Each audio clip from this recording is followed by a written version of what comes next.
Majid Joina foundation school and কলেজের online ক্লাসে স্বাগত। প্রিয় শিক্ষার্থীরা, আমি মোহাম্মদ সুজন হোসেন, সহকারী প্রভাষক সমাজবিজ্ঞান, Majid Joina foundation school and college. আজকে একাদশ শ্রেণীর সমাজবিজ্ঞান প্রথম পত্রের তৃতীয় অধ্যায় নিয়ে কথা বলবো। দেখো, আমাদের তৃতীয় অধ্যায়ের নাম হচ্ছে সমাজবিজ্ঞানীদের মতবাদ ও অবদান, অর্থাৎ theory and contribution of sociologist. দেখো, তোমাদের এই তৃতীয় অধ্যায়ে আমি এর আগে বলেছি যে 6 জন সমাজবিজ্ঞানীর নাম আছে এবং 6 জন সমাজবিজ্ঞানীর আলোচনা রয়েছে। এই 6 জন সমাজবিজ্ঞানীর যে ধারাবাহিকতা, অর্থাৎ আমি যদি বলি, প্রথমে দেখো, প্রথমে আছে হচ্ছে ইবনে খালদুন।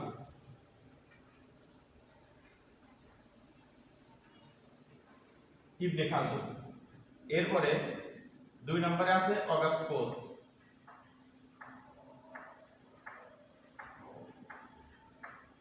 3 নম্বরে আছে এমিল হার্বার্ট স্পেন্সার,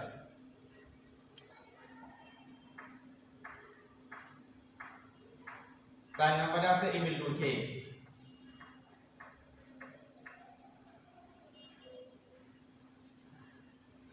5 নম্বরে আছে কার্ল মার্কস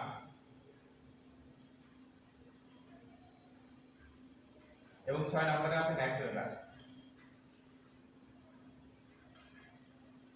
দেখো, তোমাদের এই তৃতীয় অধ্যায়ে এই 6 জন সমাজবিজ্ঞানীর আলোচনা রয়েছে। প্রথমটা হচ্ছে ইবনে খালদুন, যেটা আমরা শেষ করেছি। দ্বিতীয়টা হচ্ছে অগাস্ট পোপ, এটা আমরা শেষ করেছি। তৃতীয়টা হচ্ছে হার্বার্ট স্পেন্সার, এটা আমরা শেষ করেছি। চতুর্থ নাম্বার হচ্ছে এমিল ডুরখেইম, এটা আমরা শেষ করেছি। আর আজকে আমরা পড়ব হচ্ছে কার্ল মার্কস, অর্থাৎ আজকের আমাদের পড়ার বিষয় হচ্ছে কার্ল মার্কস। দেখো, তোমাদের একটা জিনিস বলে নেই যে এইখানে বইতে বা এই তৃতীয় অধ্যায়ে যে 6 জন সমাজবিজ্ঞানীর যে ধারাবাহিকতা এখানে ব্যাখ্যা করা হয়েছে, যেমন প্রথমে যে ইবনে খালদুন, এরপরে অগাস্ট পোপ, এরপরে Herbert Spencer, Emile Durkheim, Karl Marx বা ম্যাক্স ওয়েবার, এই যে ধারাবাহিকতাগুলা, এইগুলা যে তাদের অবদানের মাত্রা বা অবদানের উপর ভিত্তি করে সিরিয়াল করা, বিষয়টা এরকম না। আবার তাদের যে জন্ম তারিখের উপর ভিত্তি করে সিরিয়াল করা, বিষয়টাও এরকম না। যেমন দেখো, আমি যদি বলি যে সমাজ বিজ্ঞানীদের আলোচনা করতে গেলে প্রথমে আসবে হচ্ছে অগাস্ট পোপ, এর আলোচনা মানে এর অবদানটা সবথেকে বেশি আসবে। এরপরে আবার যদি আমরা ওয়ার্ল্ড পার্সপেক্টিভে দেখি যে কোন ব্যক্তি, এই 6 জনের মধ্যে কোন ব্যক্তি সবথেকে পৃথিবীতে বেশি অবদান রেখেছে বা বেশি ইনফ্লুয়েন্স প্রভাবিত করেছে, কে, তার নামে আমরা পাবো হচ্ছে কার্ল মার্কস।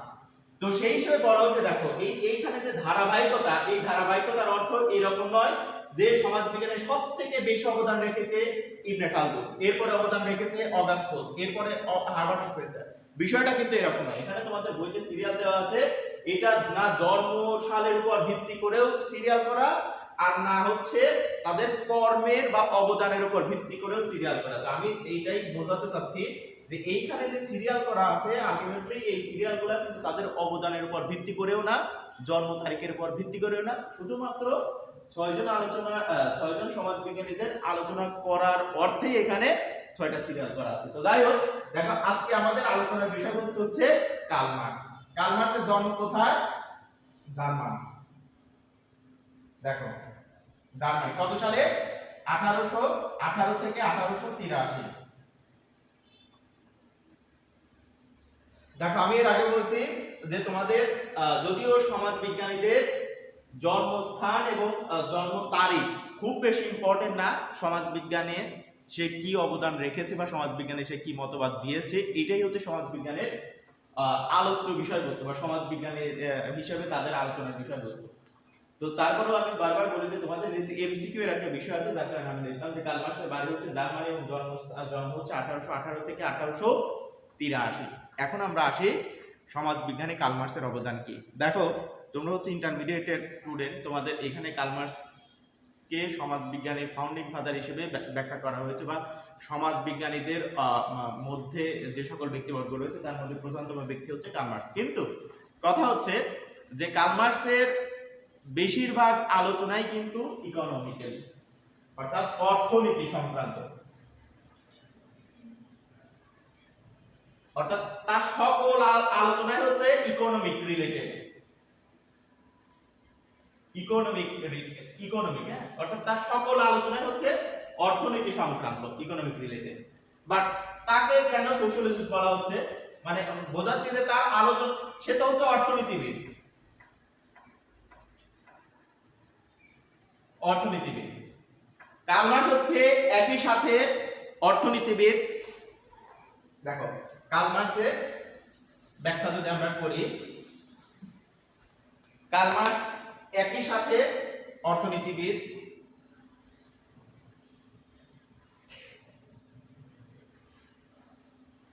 এরপরে সমাজবিজ্ঞানী,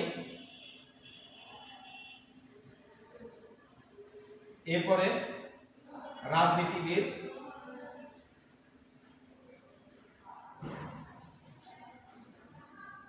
এরপরে আমি যদি বলি এরপরে দার্শনিক।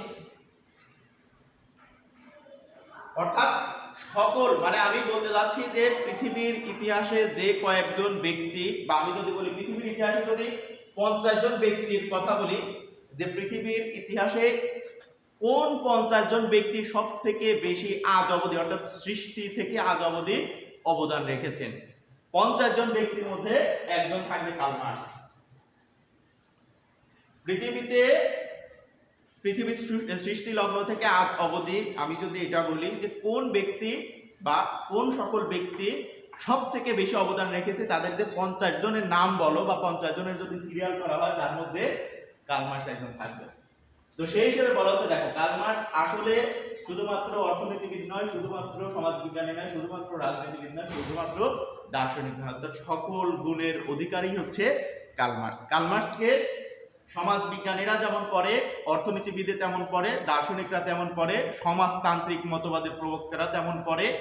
অর্থাৎ পৃথিবীর ইতিহাসের যারা বেসিক পয়েন্টগুলো জানতে চায়, পৃথিবীর ইতিহাস পরিবর্তনকারী যে সকল ব্যক্তিবর্গের জীবনী জানতে চায় বা তাদের কর্ম ধর্ম জানতে চায়, তারা কার্ল মার্কসকে পড়ে। যেহেতু আমরা সমাজবিজ্ঞানের দৃষ্টিভঙ্গি দিয়ে কার্ল মার্কসকে পড়বো, সেহেতু আমাদের কার্ল মার্কসের ওই সকল বিষয়বস্তুই আলোচনার মধ্যে আসবে যেগুলো হচ্ছে সমাজবিজ্ঞানের সাথে রিলেটেড। দেখো অর্থনীতি সংক্রান্ত আলোচনা সমাজবিজ্ঞানের সাথে আসবে, সেটাও পরে।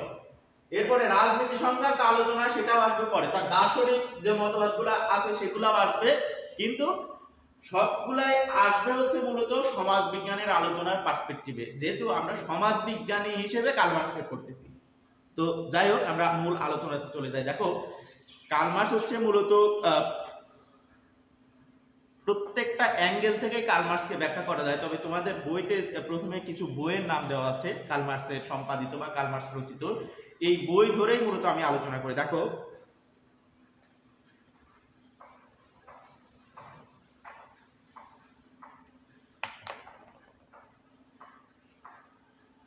এখানে তোমাদের বইতে সম্ভবত কয়েকটা, খুব বেশি নাম দেওয়া নেই। দেখো কার্ল মার্কসের কয়েকটা বই আমি যদি এইভাবে লিখি, প্রথমটা হচ্ছে the contribution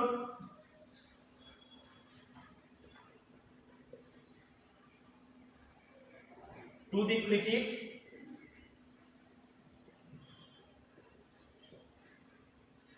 of political economy.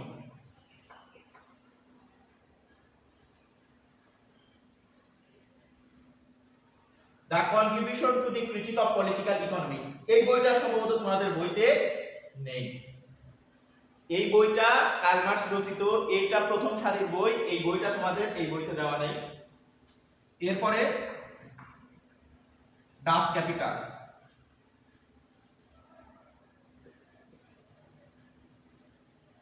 The German ideology,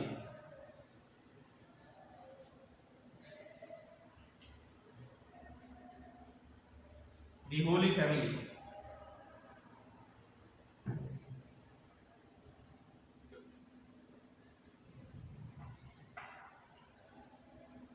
communist Manifesto,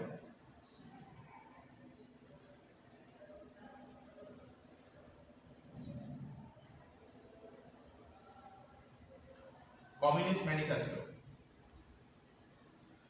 এরপরে হ্যাঁ, এখানে দেখো আমি 5টি বইয়ের নাম লিখেছি। 5টি বইয়ের মধ্যে প্রথমটা হচ্ছে the contribution to the critic of political economy, এটা তোমাদের বইতে নাই। এরপরে ডাস ক্যাপিটাল, এটা আছে। দি জার্মান আইডিওলজি, এটা কি আছে। এরপরে দা হোলি ফ্যামিলি, এটা সম্ভবত নেই। কমিউনিস্ট ম্যানিফেস্টো এটা আছে। এরপরে দা থার্ড ক্লাস ফেলো।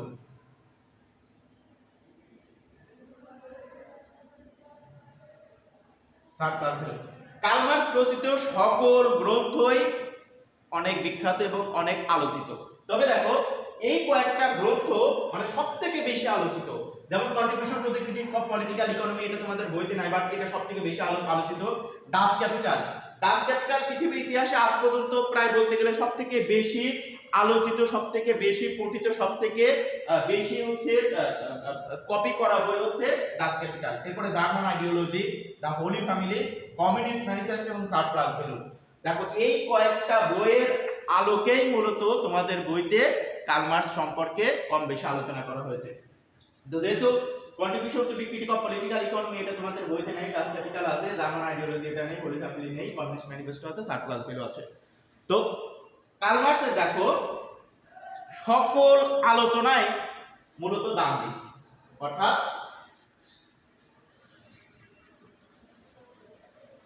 এর আগে আমি বলেছিলাম এক ক্লাসে যে এক এক সমাজ বিজ্ঞানী এক একটা বিষয়কে ইউনিট করে তাদের আলোচনাটা করে। যেমন আমি এর আগে বলেছিলাম যে ম্যাক্স ওয়েবার তার আলোচনা হচ্ছে কেন্দ্রবিন্দু হচ্ছে অ্যাকশন।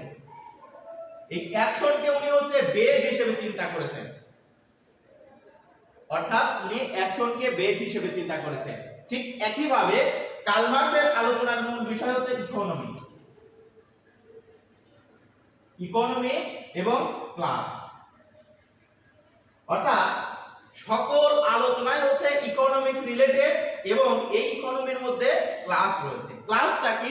অর্থাৎ শ্রেণী, বা আমি যদি বলি যে ডিভিশন, সহজ কথা, যেমন আমরা এমিল ডুর্কহেইমের যে ডিভিশন করেছি, ডিভিশন অফ লেবার, ঠিক একইভাবে ক্লাস বলতে এখানে মূলত ডিভিশনকে বোঝানো হচ্ছে।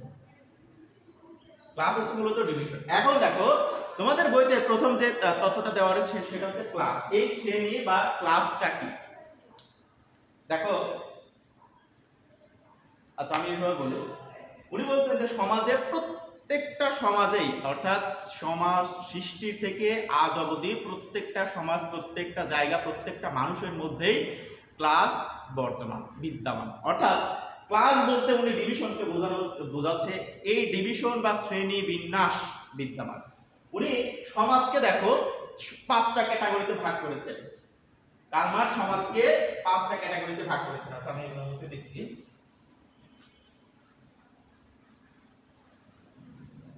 এই 5টা ক্যাটাগরির মধ্যে দেখো প্রথমটা হচ্ছে দি প্রিমিটিভ কমিউনিজম সোসাইটি।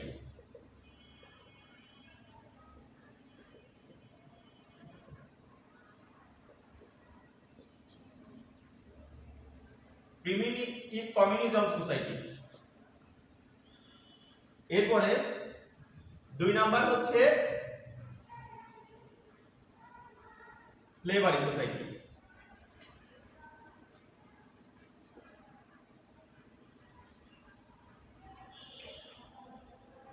এরপরে ফিউডাল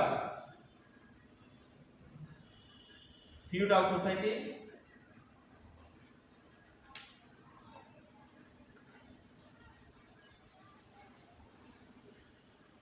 এরপরে 4র্থ নাম্বার হচ্ছে ইন্ডাস্ট্রিয়াল সোসাইটি।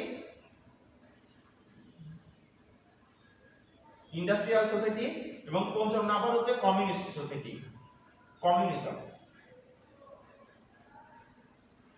Communism society. জিনিসটা লক্ষ্য করো, উনি প্রথম সমাজকে বলেছেন প্রিমিটিভ কমিউনিজম সোসাইটি। এরপরে 2য় নাম্বার হচ্ছে স্লেভারি সোসাইটি, মানে দাস নির্ভর সমাজ। 3য় নাম্বার হচ্ছে ফিউডাল সোসাইটি, সামন্তবাদী সমাজ। 4র্থ নাম্বার হচ্ছে ইন্ডাস্ট্রিয়াল সোসাইটি, শিল্পভিত্তিক সমাজ। এবং 5ম নাম্বার হচ্ছে কমিউনিজম সোসাইটি বা কমিউনিস্ট সোসাইটি, এটা হচ্ছে 5ম নাম্বার সমাজ, এটা হচ্ছে সামন্তবাদী সমাজ। তো দেখো প্রিমিটিভ কমিউনিজম এটা চলে গেছে, স্লেভারি সোসাইটি এটাও চলে গেছে, ফিউডাল সোসাইটি এটা চলে গেছে, এখন বর্তমান রানিং আছে ইন্ডাস্ট্রিয়াল সোসাইটি।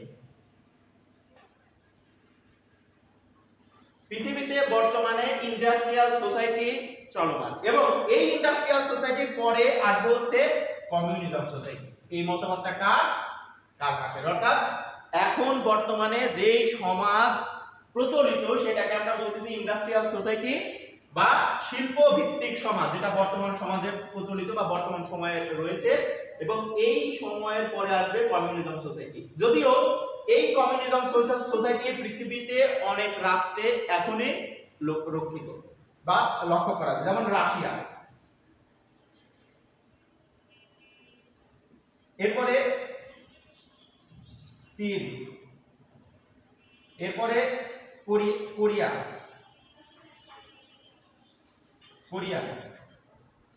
তো বলা হচ্ছে এই যে বর্তমান সোসাইটি হচ্ছে ইন্ডাস্ট্রিয়াল সোসাইটি, এরপরে আসবে হচ্ছে কমিউনিজম সোসাইটি। কিন্তু এই কমিউনিজম সোসাইটি এখনো কিছু কিছু রাষ্ট্রে দেখা যায়, রাশিয়াতে দেখা যায়, চীনে দেখা যায় এবং কোরিয়া, উত্তর বা দক্ষিণ কোরিয়াতে এই কমিউনিজম সোসাইটি দেখা যায়। এবং কার্ল মার্কস বলছে যে এই ইন্ডাস্ট্রিয়াল সোসাইটির পরে সারা পৃথিবীতে এই কমিউনিজম সোসাইটি প্রতিষ্ঠিত হবে।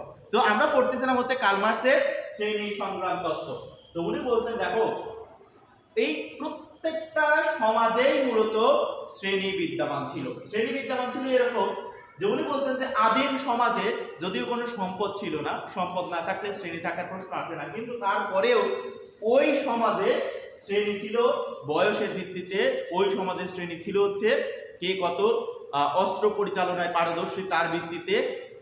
এই রকম বিষয়গত কারণে বলা হচ্ছে ওই সমাজও শ্রেণী ভিত্তিক ছিল বা শ্রেণীহীন ছিল না। এরপরে স্লেভারি সোসাইটি। স্লেভারি সোসাইটিতে দেখো এই স্লেভারি সোসাইটিতে শ্রেণী হচ্ছে প্রথম হচ্ছে স্লেভ, স্লেভ মানে দাস, এরপরে লর্ড, এরপরে লর্ড মানে হচ্ছে মালিক, মালিক। তো বলা হচ্ছে এই সমাজটা এইভাবে শ্রেণীভিত্তিক ছিল। এরপরে এইখানে ছিল হচ্ছে লেবার, লেবার, এরপরে মিডল লেবার ছিল, এরপরে হচ্ছে ছিল মিলিটারি বা হচ্ছে মিডল ক্লাস। মিডল ক্লাসের মধ্যে ছিল হচ্ছে মূলত মিলিটারি বা সৈন্য, যেটা বা আমরা যেটাকে আর্মি বলি। অর্থাৎ যারা, এবং এখানে ছিল ফিউডাল ল কি আমি যদি বলি, এখানে ছিল হচ্ছে লেবার, মিডল ক্লাস, এবং এখানে লর্ড বা ক্যাপিটালিস্ট, ক্যাপিটালিস্ট বা ল্যান্ডলর্ড, ভূমির মালিক। জিনিসটা লক্ষ্য করো। তো এই ফিউডাল সোসাইটিতে এইভাবে হচ্ছে শ্রেণীবিন্যাস ছিল। এরপর ইন্ডাস্ট্রিয়াল সোসাইটিতে আমরা দেখি বহুমাত্রিক শ্রেণীবিন্যাস। তো সকল শ্রেণীবিন্যাসকে আমরা যদি এইভাবে ব্যাখ্যা করি, প্রথমে হচ্ছে আপার ক্লাস, এরপরে মিডল ক্লাস, মিডল ক্লাস, এবং 3 নাম্বার হচ্ছে লোয়ার ক্লাস। তো বলা হচ্ছে দেখো এই যে আমরা তিনটা ক্লাসকে এইভাবে ব্যাখ্যা করতেছি, প্রথমটা হচ্ছে upper class, middle class, lower class. তো উনি বলছেন, কার্ল মার্কস বলছেন যে সকল সমাজে এই ক্লাসগুলা বিদ্যমান ছিল। আমি যদি প্রিমিটিভ কমিউনিজম সোসাইটি বলি, এখানেও ক্লাস ছিল। আমি যদি স্লেভারি সোসাইটি বলি, যে এখানেও ক্লাস আছে। আমি যদি ফিউডাল সোসাইটির কথা বলি, এখানেও ক্লাস আছে। আমি যদি ইন্ডাস্ট্রিয়াল সোসাইটির কথা বলি, সেখানেও ক্লাস আছে। ইভেন আমি যখন কমিউনিজম সোসাইটি বলবো, সেখানেও ক্লাস থাকবে। ক্লাস অর্থাৎ এই যে ডিভিশন, ডিভিশন থাকবে। এই যে middle class, upper class, middle class, lower class. এই মিডল ক্লাসকে আবার দুই ভাগে ভাগ করা হয়েছে। এই আপার ক্লাসকে দুই ভাগে ভাগ করা হয়েছে, মিডল ক্লাসকে দুই ভাগে ভাগ করা হয়েছে, এবং হচ্ছে লোয়ার ক্লাসকে আবার দুই ভাগে ভাগ করা হয়েছে। তো মোট 6টা ক্লাস আছে, তবে উনি মূলত 3টা ক্লাসের আলোচনা করেছেন। তো এই জন্য মূলত বলা হচ্ছে দেখো সমাজে, প্রত্যেকটা সমাজে এই ক্লাস বিদ্যমান বা ক্লাস বর্তমান।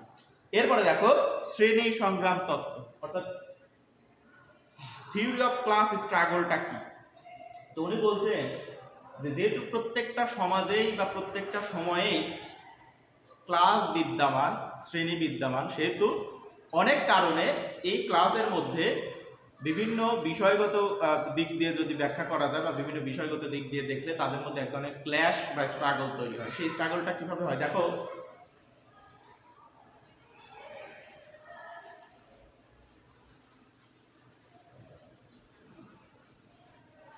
Class struggle. দেখো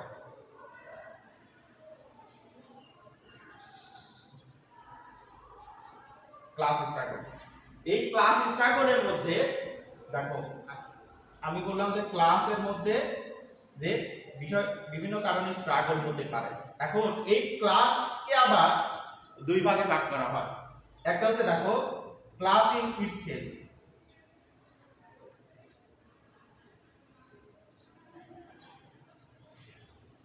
আর আরেকটা হচ্ছে class for itself.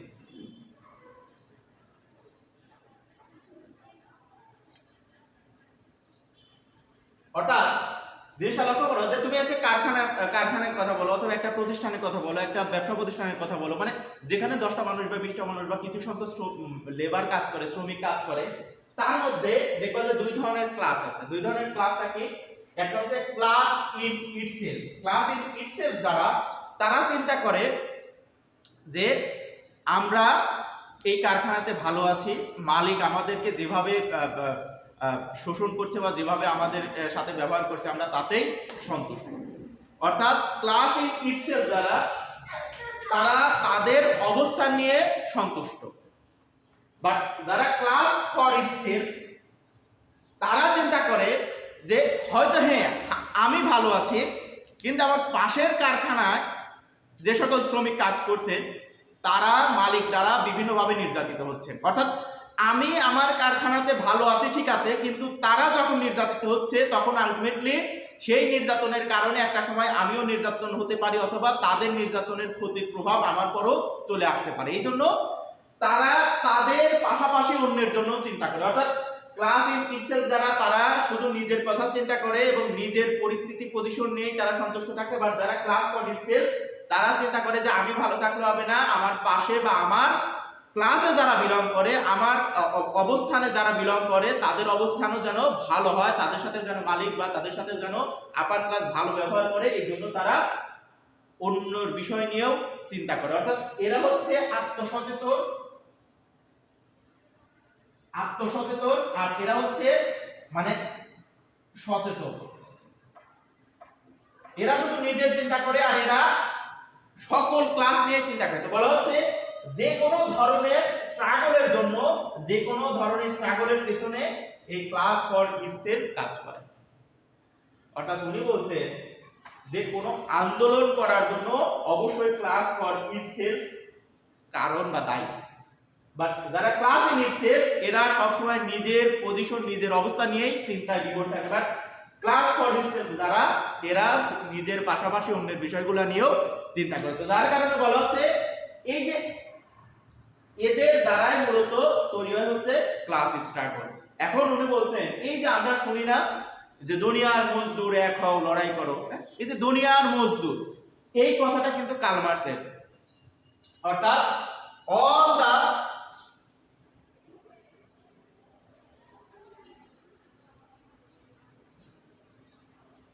Struggle class unite. দেখো এই যে এই কথাটা হচ্ছে কার্ল মার্ক্সের, all the struggle class unite, দুনিয়ার মজদুর এক হও। এই যে আমরা যে স্লোগানটা দেই দুনিয়ার মজদুর এক হও, বা সমাজতান্ত্রিক দলের প্রবক্তারা যারা এই স্লোগানটা দেয়, এই স্লোগানের মূল ভিত্তি ছিল হচ্ছে ক্লাস ফর ইটসেলফ, যারা অন্যকে সচেতন করার জন্য চেষ্টায় থাকে, অর্থাৎ নিজের পাশাপাশি অন্যকে সচেতন করতে চায়, তাদের এই স্লোগান হচ্ছে দুনিয়ার মজদুর এক হও। অর্থাৎ আমি আমার জায়গা থেকে ভালো থাকবো, পাশাপাশি আমার মতো অন্যকেও ভালো রাখবো। এটা হচ্ছে মূলত ক্লাস স্ট্রাগল থিওরি। এরপরে দেখো কার্ল মার্ক্সের অনেক থিওরি আছে, এর মধ্যে একটা থিওরি হচ্ছে অ্যালিয়েনেশন থিওরি। এই অ্যালিয়েনেশন থিওরি তোমরা এর আগে আমাকে হয়তো ক্লাসে বলছিলাম যতটুকু মনে পড়ে।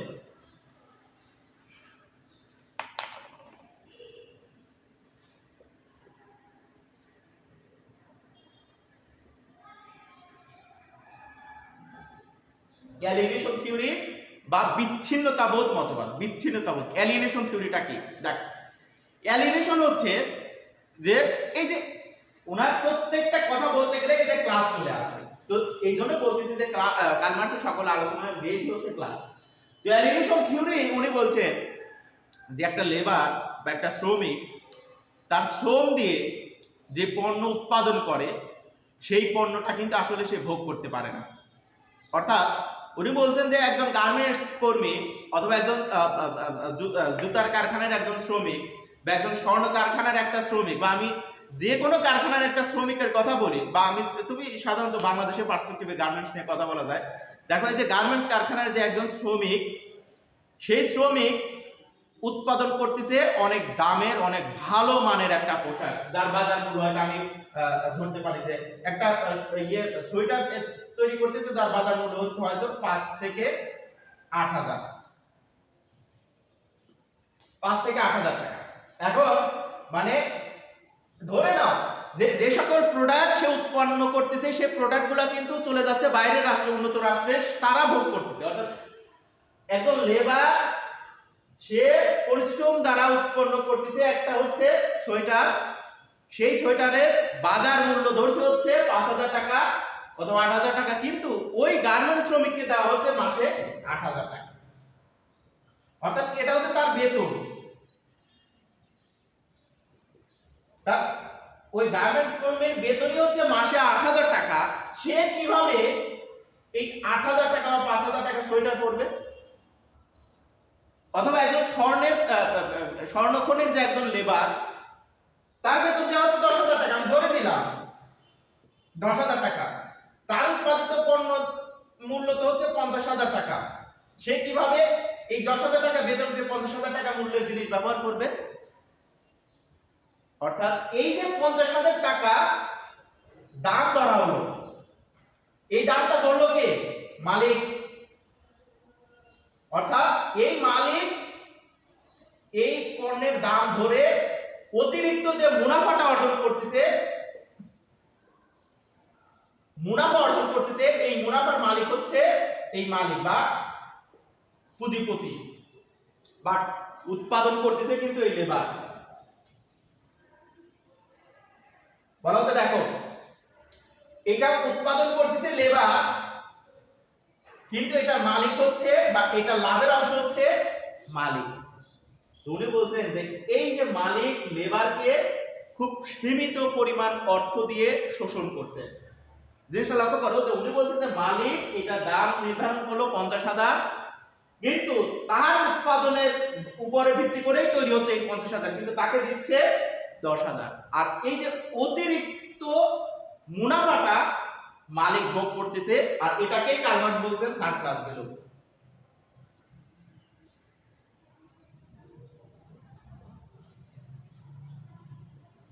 সারপ্লাস ভ্যালু বলা হচ্ছে যে অতিরিক্ত যে পণ্য বা অতিরিক্ত মুনাফা যে মালিক লাভ করছে, এটাই হচ্ছে মূলত সারপ্লাস ভ্যালু। আর তাকে যত কমে পারা যায়, এই লেবার বা এই শ্রমিককে যত কম বেতনে পারা যায় উৎপাদনে বাধ্য করতেছে। এটাই হচ্ছে মালিক এইভাবে মূলত লেবারকে শোষণ করছে। আর এই লেবার সে উৎপাদন করতেছে এই 8,000 সোয়েটার অথবা 50,000 টাকার স্বর্ণের কোনো বার বা স্বর্ণের জিনিস, কিন্তু সে উৎপাদন করলেও সে ভোগ করতে পারতেছে না। আর এটাই হচ্ছে অ্যালিয়েনেশন।